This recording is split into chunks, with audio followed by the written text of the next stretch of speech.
When am I going to find this on vinyl already, you son of a bitch? As soon as the band releases it on vinyl. That's probably...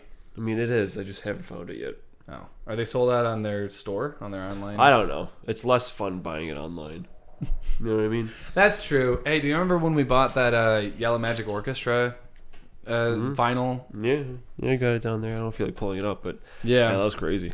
Yeah, finding vinyl in real life is pretty wild, and eventually it'll happen with this album. But first, tell us a little bit more about Bitbam, because I don't think a lot of people, the general public, knows about this band or is even really familiar with this genre of music, because there are a lot of artists that kind of fall under this umbrella of prog, and there are, but not any of those other artists have some of the best goddamn musicians to ever walk the earth on it.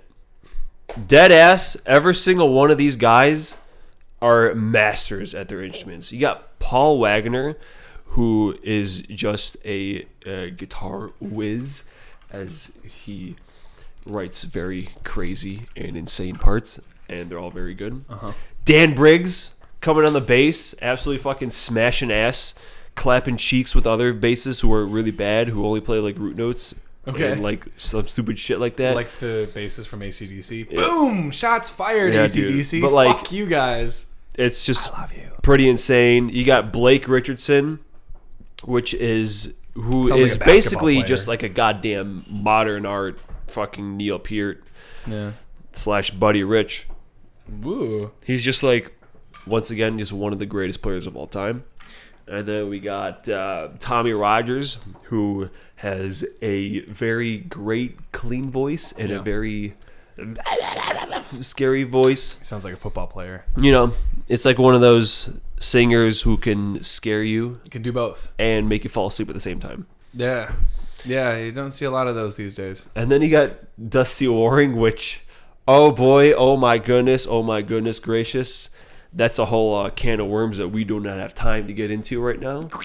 But if you know, you know, okay? Yeah. What does he play? Alto guitar. Oh, okay. But a lot of rhythms. Yeah. If you know, you know, though.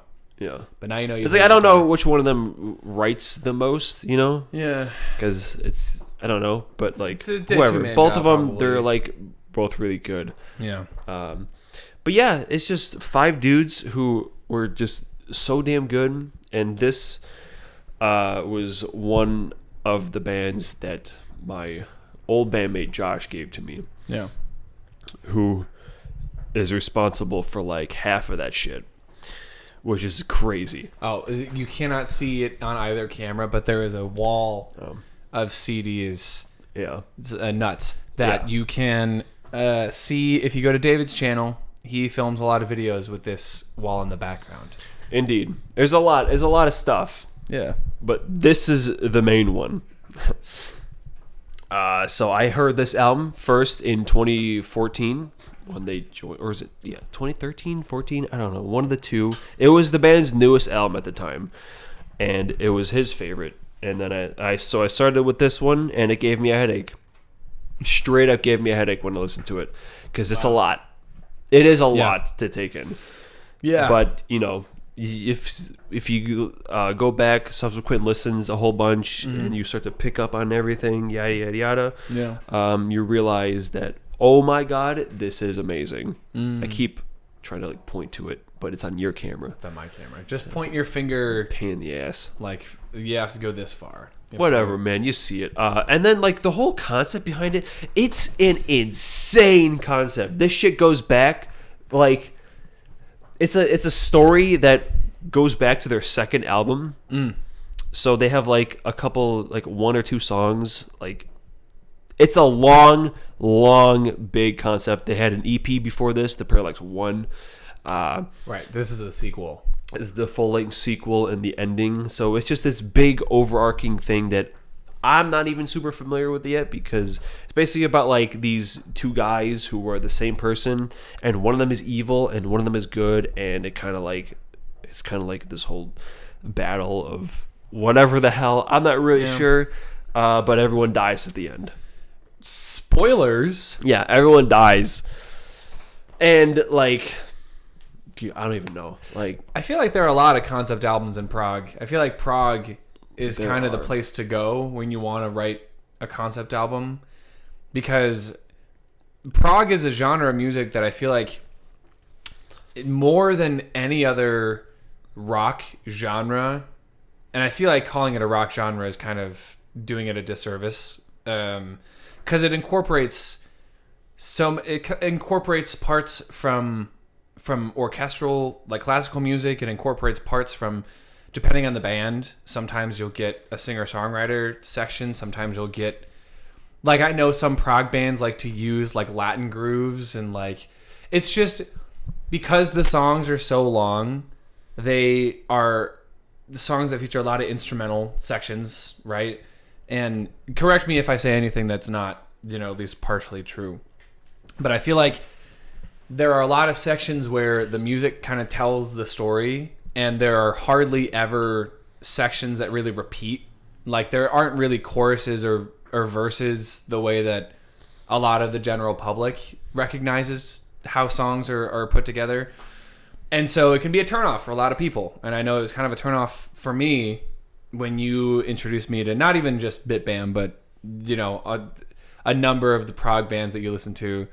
And then once I realized, Rush is a prog band, right? Yeah. Yeah. And it's like, once you realize that prog is not just the sound of one or like even a handful of bands, and it can kind of really be anything, because prog is short for progressive rock, essentially. So it's like, it's kind of cool that bands in that umbrella embody the meaning of that phrase, progressive music, because every one of those bands sounds different, and every one of those bands is doing something different and really progressing rock forward, as opposed to sticking to the conventional 1-4-5 chord progression, or the verse chorus bridge chorus progression, or like, I don't know, shit you hear on the radio. You're not going to hear prog on the radio unless it's a really cool radio station, yeah, unless you got like satellite radio or something. or like a college radio where the DJs are college nerds that are getting into Between the Buried and Me. Yeah. Yeah, you showed me a couple songs off this thing, and I have not yet listened to the full album, despite that experience being maybe like a month and a half ago.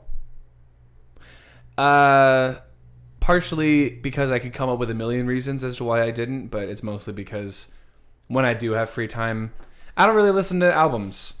And this definitely feels like an album that I have to kind of give all my attention to. Yeah, it's like an hour and 18 minutes of chaos. Yeah, even just the one... What was the one shorter song that you told me they play at every show that everyone really likes?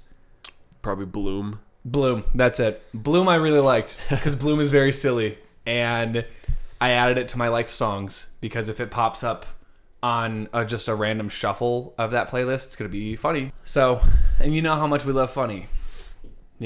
High-hanging fruit. It is a very weird, quirky song. And yeah, and a fan favorite. Telos was always my favorite song. You showed me Talos. It's probably that break. Yeah. That breakdown in the middle. If you know, you know. Yeah. If you don't, get educated, you fucking swine. Yeah, okay. This is kind of like, we got our own Mr. Potato Head over But here. yeah, man, we got little... There's a lot of heaviness. There's a lot of cleans. You get your like interlude tracks, like the Parallax track and the Black Box, and like Autumn in the beginning. The first and last song are like quiet. these shorter songs that kind of act as like... Yeah, and then you get to like Extremophile Elite, which just goes super ham. Goddamn Melting City. If you know, you know. Yeah, he's gonna say that a lot, because this is the sort of album that really fans of the band who already know it are gonna appreciate us talking about. Or and most people jerk off over Colors, because that was like the first album they did in this style, where it kind of like...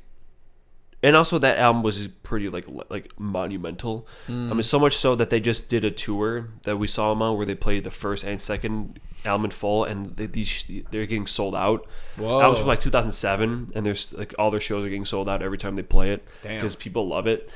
Yeah. But nah, that shit's the GOAT. And if you know, you know. If you know, you know. And you know, I don't know if you know, but I know that I kind of held on to this thought from a couple of minutes ago about prog music, and the way that you described listening to it for the first time was a little overwhelming. And I think I came up with a pretty solid comparison in my head, and it might be a reason as to why you like both this genre of music so much and also games like Breath of the Wild. I feel like prog music kind of feels like playing an open world game where, and hear me out, it can go in really any direction, and every time you listen to it or play through an open world game, you're always focusing on different things because nothing is ever really the same and nothing ever repeats. And so the more you listen to it, the more you get to explore the album, and it's not like, whereas I would call an album that had a bunch of like 3-minute songs the equivalent of like playing an online shooter or something that you can drop into and then drop out of. And it's like, no, when you're playing Breath of the Wild, or when you're listening to the Parallax II, you're in that shit. You can't just put on one song and then, unless it's Bloom. Unless you only have like 10 minutes, which fair enough. Yeah. But it's meant to be appreciated in its entirety and over multiple listens. The same way that you're only going to enjoy playing Breath of the Wild. Well, you know what? You can enjoy it anyway. I think that's where the metaphor kind of starts to lose traction a little bit. But I like this idea that you're a very exploratory, very adventurous guy. And that's why both of those things hit for you. That's right. That's right. We'll get to that one. We'll get to that one soon. But yeah, make sure you 100% Parallax 2, and that's something that I gotta do. True to form, I'm getting around to doing David's favorite things way later than he does mine. Yeah.